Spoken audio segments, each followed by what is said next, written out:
Debunking, the myth of marine spirits as the originators of cosmetics. Our journey transports us to ancient civilizations, well before anyone dreamed of blaming marine spirits for makeup's origins.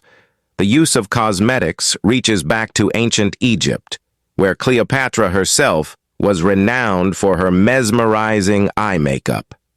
It wasn't marine spirits, but the creative genius of these early civilizations that laid the foundation for makeup. Some may believe marine spirits had a hand in it, but the early adoption of makeup was closely linked to royalty. Pharaohs and queens used cosmetics not only to enhance their beauty, but also as a symbol of their regal power. Let's not forget the Greeks, who revolutionized the makeup scene. With their pale skin and kohl-rimmed eyes, they were the trendsetters of their time. It's not about